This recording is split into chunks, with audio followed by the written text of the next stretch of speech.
I mean, I was told by my film professor, there are films and there are movies. And sometimes you've got to know what you're walking into. Yeah. See, but I come from a time when movies were films. Alright, so in case you couldn't tell by the drop of weather in the air right now, and also all the spooky themed things going around your neighborhood right now, well, Halloween is here. It's very spooky season, it's cold, hot chocolate time, also Halloween, so candy and costumes, a whole lot of fun. But the biggest thing that's great about Halloween time is the horror films. I love horror films. I'm not really a big horror guy myself, never really have been, but still, horror is a great genre, great films, and it's really incredible.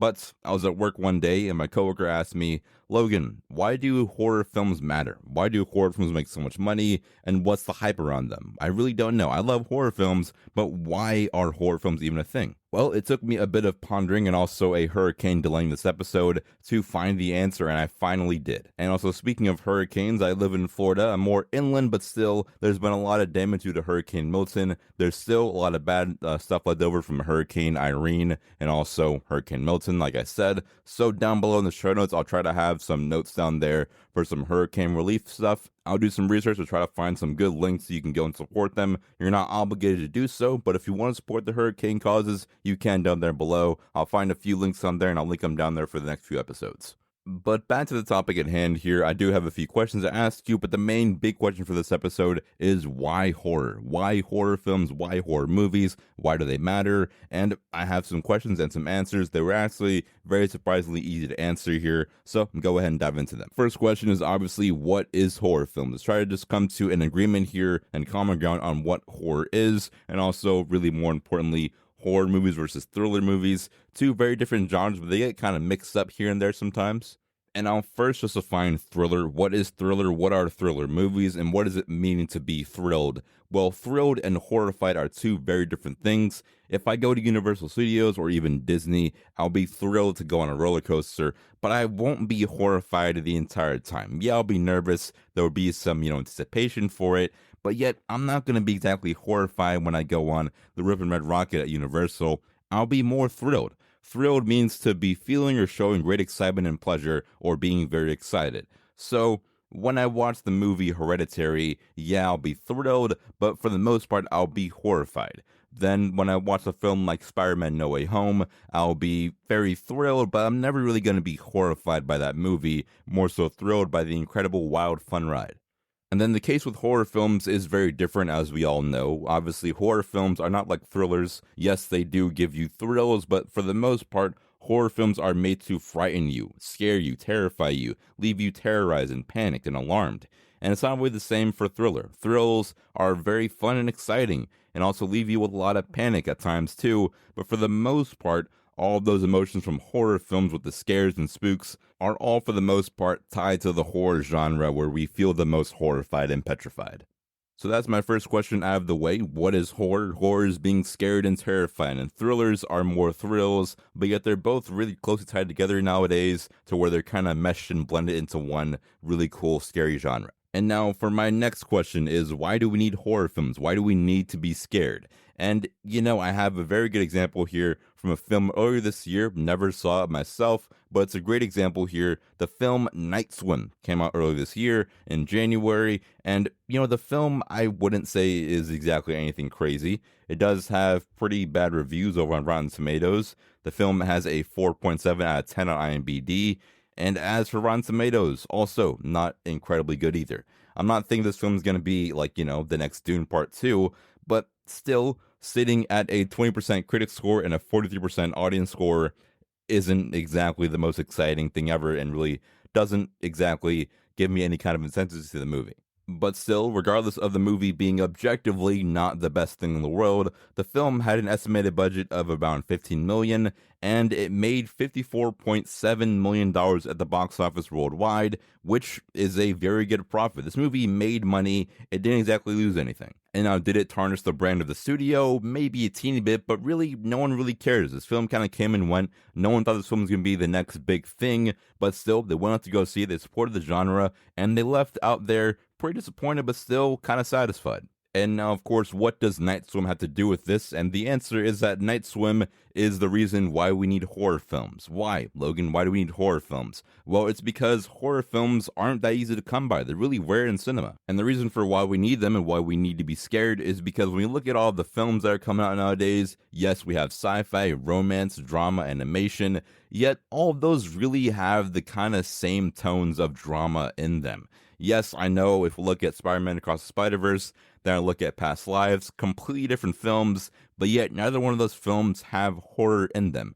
Yeah, sure, maybe Spider-Verse has some kind of horror and very scary moments in them, but yet both those films are, made for a different kind of audience, which is really fine. Or another two set of things here is Oppenheimer and Dune Part 2. Yes, both those films are incredible masterpiece films, yet I look at both those movies and none of them can do what a horror film like Night Swim can do, which sounds really weird, not trying to diss on Dune Part 2 or Oppenheimer, but both those films are the reason why we need horror films. Yes, Oppenheimer has some scary horror sequences in them, but it's not exactly catered to be a full-on, full-fledged horror film, which is what makes a movie like Night Swim a thing that people need nowadays. And still, you may be wondering, Logan, why do I need a film like Night Swim? Well, it's as easy as supply and demand. I'm not an economics major, but I can still tell you that when there's something that's in very high demand, its value is going to be really increased by a very large margin. And I've been watching a lot of Dave Ramsey recently, a great guy, by the way. He has some great books, a great finance guy, knows a lot about money.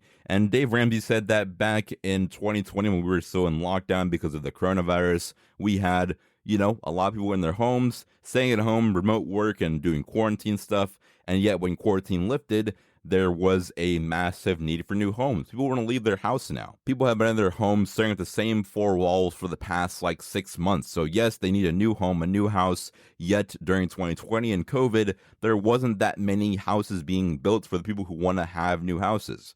Also, you have people who are now going to college and graduating, looking to move out of their parents' house, and also maybe move up in the economy of the world by buying a new house. Yet still, not that many homes or houses or condos or townhouses were being built at the time, so there's a smaller amount of houses and homes versus people who want to buy the house.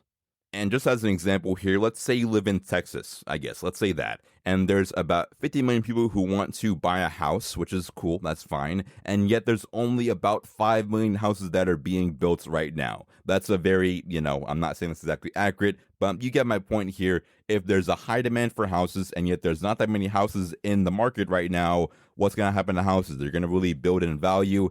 And when there's a new house, whether it's a really mid or boring house, the value of that house will still be absolutely massive. Once again, I'm not exactly a finance bro or even a finance major in college, but still, if there's a high demand for something, the value of that thing will be absolutely huge. So is Night Swim a great horror film or even a great movie in general? No, absolutely not. But when it's one of the only horror films that are coming out nowadays, yes, this movie is very good. It's very valuable. Even if it's absolutely terrible, the value of it, because of the economy of films and also, cinema and also TV shows at times too, the value of films like Night Swim or even The Watchers from early this year or even Knock at the Cabin from last year, they're going to be very huge because we don't get a lot of horror films nowadays that are really in the mainstream. And one more example for you, just in case you're for some reason so confused about the finance and economy of films and also horror films. Let's say you live in New York. Sure, let's say New York, you're living there, and there's a lot of desserts in New York. There's a lot of nice, fun, sweet treats in New York. Like, for example, you have cupcakes, you have cake, you have ice cream, you have ice cream sandwiches, you have little ice pops, you have gelato, you have sorbet, you have all these incredible things. Milkshakes are in there too. But yet, there's no cookies in New York for some reason. Not at all. Not one single cookie in New York. No baker or bakery or restaurant has cookies in any form or fashion. There is some, but they're at a very small margin, around 10% compared to the other sweet treats out there. So then, therefore, even if someone has this very trash cookie, a cookie that is so mid and so not that great in the world, it is still high in value because there's not a lot of cookies out there. Yes, there are other sweet treats that are really cool. You have brownies and ice cream, but yet there's not a lot of these cookies that are out there. There's no lemon cookies, there's no Girl Scout cookies, there's no chocolate chip cookies. They don't really exist. So therefore, if there's a high demand for cookies and a low, shallow market of cookies out there, the value for those cookies is going to be very big. So there it is. That's my answer. Why do we need horror films? Because they're so rare. And why we need to be scared is because the market of horror films is kind of low nowadays, to where the value is so high for them. That's why we love them so much. That's how a film like Night Swim can be so bad yet have a really solid profit return for the film, having a budget of $15 million and yet still pulling in $54.7 million is a very huge margin. That's also really good. Also have to include the streaming service stuff and all there as well. So yes, the film like Night Swim isn't the best in the world, but because it's so trash, yet still the value of a horror film is so high nowadays, the film still made a ton of cash. So that's a really quick answer to why they matter, but I have another question here that's a little bit more important to me personally, is the movies themselves. That I really don't understand why horror films have this bad rap around them that makes them kind of not that good anymore. Yes, there's good horror films like Nosferatu coming out this year, but for the most part, I think that horror films are kind of some of the worst films that come out nowadays. And I'm not sitting here saying that all horror films are trash. Me personally, I'm not even that big of a horror guy myself. Hell, I haven't even seen every single horror film from 2024, so I'm not saying that every single modern day horror film is garbage. I'm asking the question, why do horror films for the most part suck, and why is it okay for horror films to be bad and no one really cares at the end of the day? I mean, looking at a couple of recent examples that are very good examples here, like Joker 2, a film that I had very high hopes for that is also really bad, and then also Megalopolis from Francis Ford Coppola didn't do that good at the box office, and everyone's really mad about that movie not being that good. But meanwhile, a film like Night Swim, no one really saw it, but still, no one cares that much that it was bad. And again, two different franchises, two different films on two different kind of scales here, but still, horror films I feel like can kind of get this little write-off from audiences that, yeah, we know it's going to be trash, but still, we're going to go see it, and we're going to most likely think it's trash, but we're still going to go out there and watch it. And the answer for the question of why horror films suck and why it's okay for them to be really bad is, I'm not really sure. I don't know why it's okay for them to be really trash, but it may be because that it's all fake. We've seen so many of these horror films, they're all kind of repetitive nowadays, and also it's all fake, so no one exactly cares. We all know that Annabelle, well, is real, actually, never mind, but still, Annabelle isn't going to come into my house unless I have really bad luck. I think there definitely was maybe this weird shift in horror films that made them really trash, and yet really no one exactly cared anymore. Films like Scream, haven't seen it personally once again, but still Scream runs on a pretty long time. Those aren't some of the objectively best films ever made, but still they're fun, they're funny, it's a fun comedy with a funny story that all my friends can sit around and just have fun watching the Scream franchise. And personally, I do think it is kind of sad that horror films don't get the respect anymore. I mean, I really do love horror films. Some of my favorite films of all time are horror films, like The Thing, like Nope from Jordan Peele. That's incredible. That's really like a unicorn of a horror film. Or even Nope from Jordan Peele. Or even like later this year, Nosferatu looks absolutely incredible of a movie. Yet for the most part throughout the horror genre, it's a lot of films that are bad and no one exactly cares. And even at the Academy Awards, the Oscars, I don't personally care about films getting Oscars anymore, but still, horror films at the Oscars don't really happen. The Academy Awards don't have a lot of respect for horror films or sci-fi films throughout the years. And I think the other reason why horror films suck and why it's okay to suck is that the skill that it is to truly scare someone and really have horrifying imagery on screen is something that is maybe one of the hardest things to do in all of cinema. Truly to scare someone and make something truly unique in a horror film is very hard nowadays when it's all really been done before. All of the jump scares, oh, open the door, close the door, he's right there behind you. It's all been done before to where everyone knows it. It's all very cheesy and corny and very overplayed. And I think even most of the newer horror films and horror films that I personally like, I'm not watching The Thing because it's really going to scare me. I mean, yes, it does scare me. But the thing that makes The Thing so good, and It, Chapter 1 so good, and Nope, and also Us, and all these other great modern day horror films, also previous horror films that are really good, is the fact that a horror film doesn't need to scare me for it to be good. I mean, what exactly makes a horror film good? I've talked about it many times before.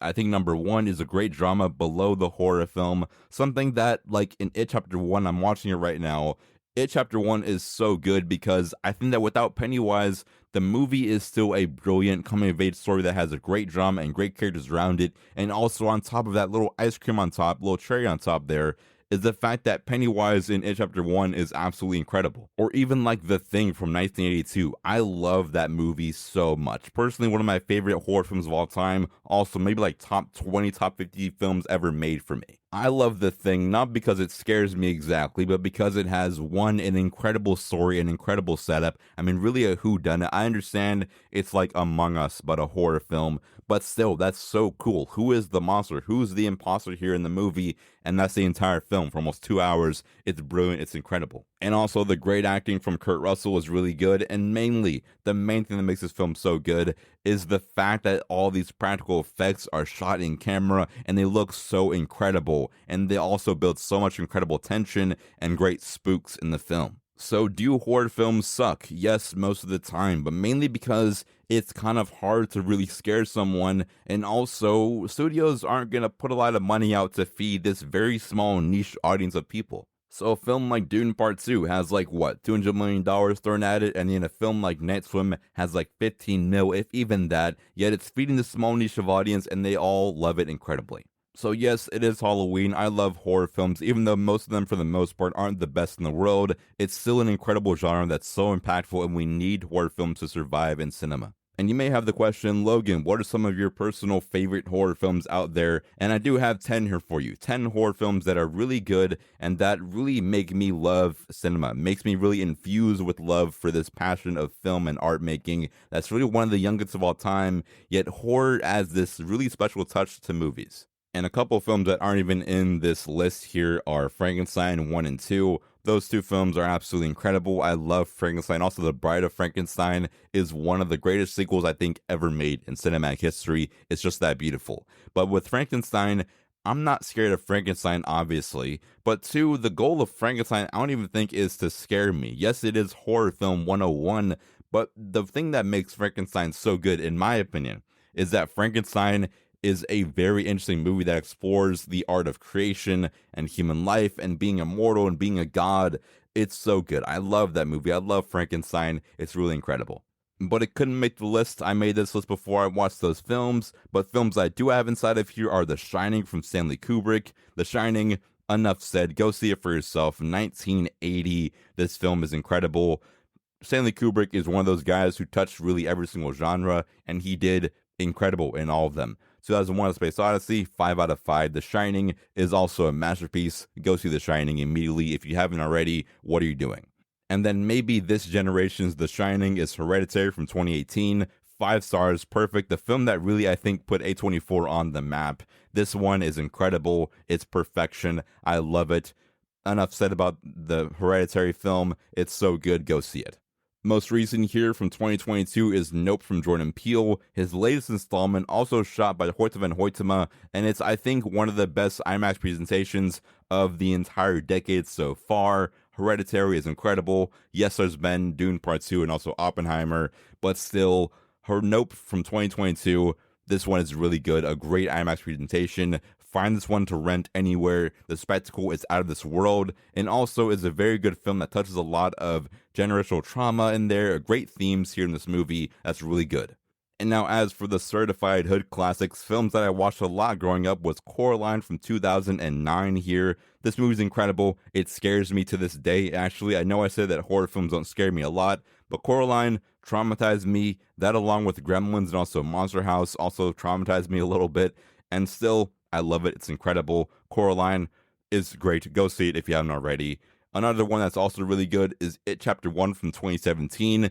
This one is, I think, one of the most impactful and iconic horror films of the entire century. I'm not the big of a horror guy, but I think it's a pretty cool take. I love It Chapter 1. It's really good. Great themes of coming of age, and it's all just incredible. And The Thing, 1982, is one of my favorite horror films of all time. Talked about it already, so, it's a really good movie. 5 out of 5, 10 out of 10. Go watch The Thing if you haven't already. And also, another guy who I've been watching a lot this year is M. Night Shyamalan.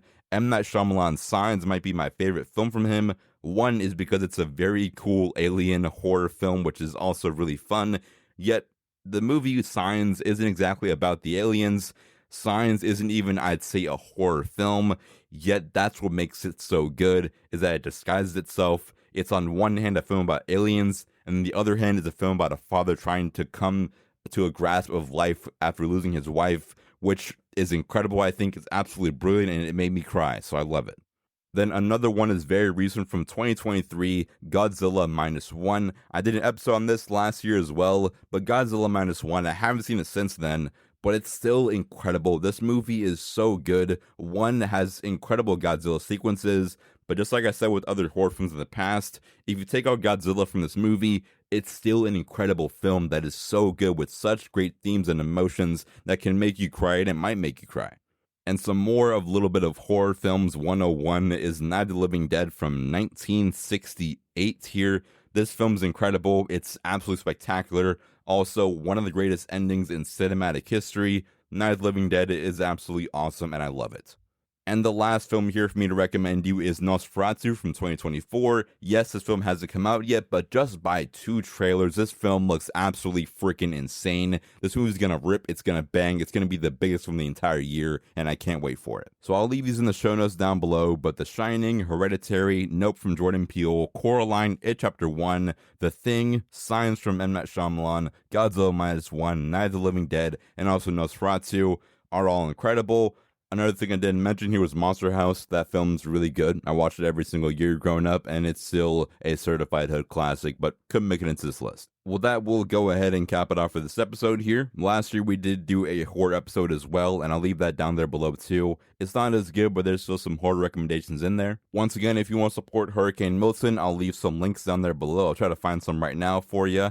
And still, once again, happy Halloween. Try to stay safe out there. If you're going to go trick-or-treating like me, even though I'm 20, then have a cool costume. Let me know what it is, for that matter. You can send us fan mail down below there, and also on Spotify, there's some comment stuff in there, and also the questionnaire thing there too. And as for future episodes, well, number one, I never did my Everything I Watched in September episode, so I have to do that to kind of just get out the way. But for horror-themed episodes, I also kind of need to do something for Halloween. So I'm thinking It Chapter 1 from Andy Muschietti. That's a great one in there. And I'm thinking, I don't know, I'm trying to think of something I can do. I was thinking Signs from M. Night Shyamalan, just because that film is so good. But I don't know. Let me know down below what you want me to do. I may leave some kind of vote down there for a Halloween episode. But still, until then, stay swagged out, stay cool, watch more films, and as always, happy Halloween, and I'll see you boys in the movies.